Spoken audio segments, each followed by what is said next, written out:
मारूफ आलिम दीन हज़रत मौलाना मोहम्मद तारिक जमील साहब के साहबजादे आसिम जमील इंतकाल कर गए हैं।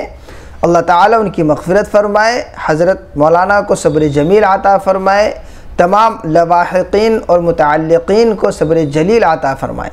जैसे ही हज़रत मौलाना के साहबजादे का इंतकाल हुआ और ये ख़बर सोशल मीडिया पर जैसे ही गर्दिश करने लगी तो एक तूफ़ान बदतमीज़ी बर्पा हो गया और लोग निगेटिव कमेंट्स करने लग गए, मज़म्मती वीडियोस जारी करने लग गए और यहाँ तक कहना शुरू हो गया कि मौलाना का इतना बड़ा दीनदार घराना है, इतनी ज़्यादा दीनदारी है, उसके बावजूद मौलाना के लड़के ने ख़ुदकुशी कैसे कर ली, अपने आप को कैसे हलाक और कत्ल कर लिया। फिर उसके बाद हज़रत मौलाना के बड़े साहबजादे यूसुफ जमील साहब का वजाहती वीडियो सामने आया जिसमें उन्होंने इंतकाल की वजह ज़िक्र फरमाई कि किस तरह से आसिम जमील इंतकाल कर गए थे। उन्होंने बताया कि आसिम जमील बचपन से ही डिप्रेशन का शिकार थे। पिछले 6 महीनों से उन्हें इलेक्ट्रॉनिक शॉक दिए जा रहे थे और डॉक्टरों की निगरानी में उनका इलाज चल रहा था। जब उनकी ये वजाहती वीडियो मंजर आम पर आई, गम के आलम में उन्होंने ये वीडियो बनवाई, तो उसके बावजूद तो सारे मसले ख़त्म हो जाने थे, लेकिन उसके बावजूद भी कुछ लोग जो सोशल मीडिया पर बैठे हुए होते हैं उनको फिर भी सब्र नहीं आया और अलग तरीक़े के एतराज़ात करने शुरू कर दिए, अलग तरीक़े के निगेटिव कमेंट्स करने शुरू कर दिए।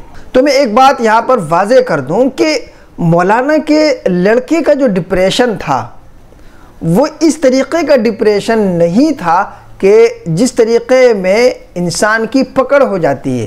लेकिन डिप्रेशन 2 तरीक़े का होता है।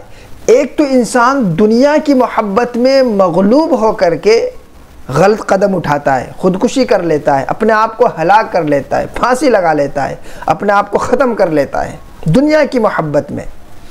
और एक वो शख्स जो दिमागी एतबार से, जहनी एतबार से डिप्रेशन के अंदर मुब्तला होता है। तो दोनों में बड़ा फ़र्क होता है, क्योंकि जो दिमागी एतबार से, जहनी एतबार से डिप्रेशन के अंदर मुब्तला हो और इस डिप्रेशन की तशख़ीस डॉक्टरों ने भी कर दी हो और कह दिया हो कि ये दिमागी एतबार से डिप्रेशन का शिकार हैं, ये माजूर हैं, तो फिर अगर वो कोई गलत कदम उठाता है तो माजूर समझा जाता है, उसकी पकड़ नहीं होती है।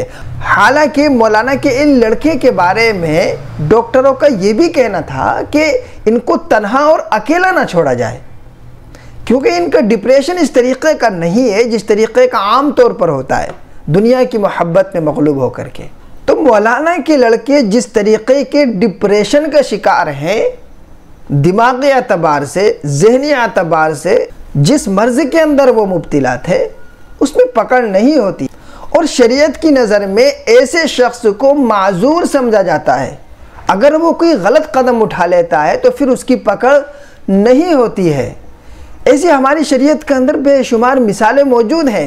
आप तलाक़ का मसला ले लीजिए कि अगर कोई शख्स गुस्से में तलाक़ दे दे या इसी तरह से नशे के आलम में तलाक़ दे दे या यूं ही मजाक में तलाक़ दे दे तो वो तलाक़ वाक़ई हो जाती है। लेकिन दूसरी तरफ अगर कोई शख्स ज़हनी तौर पर, दिमागी तौर पर डिप्रेशन का शिकार है, अगर वो तलाक़ देता है, चाहे कितनी तलाक़ दे दे, तो तलाक़ वाक़ई नहीं होती है।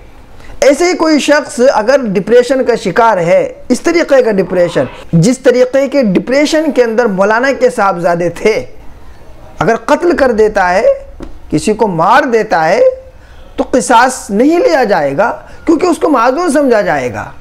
और जब माजूर समझा जाता है ऐसे शख्स को तो फिर किसी तरीक़ा कोई एतराज़ ही नहीं बनता है और निगेटिव कमेंट से कोई मसला ही नहीं बनता है, क्योंकि वो शख्स तो माजूर है।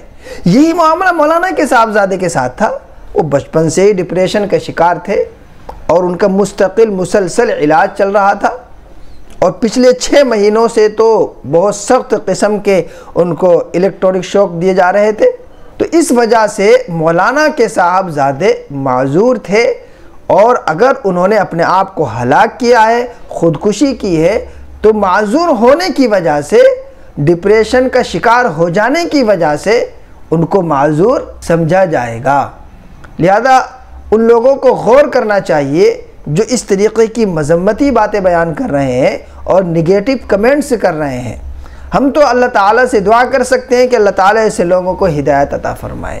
एक तो हज़रत मौलाना को अपने बेटे की जुदाई का सदमा, एक नौजवान बेटे की जुदाई का क्या सदमा होता है अंदाजे से बाहर है, और दूसरी तरफ इस तरीक़े की सोशल मीडिया पर बातें मज़ीद सदमे में इजाफ़ा हो जाता है। तो हमें इस बारे में भी सोचना चाहिए और अपने कमेंट्स पर और अपनी मज़म्मती बातों पर, अपने एतराज़ात पर, अपनी तनक़ीदात पर गौर करना चाहिए।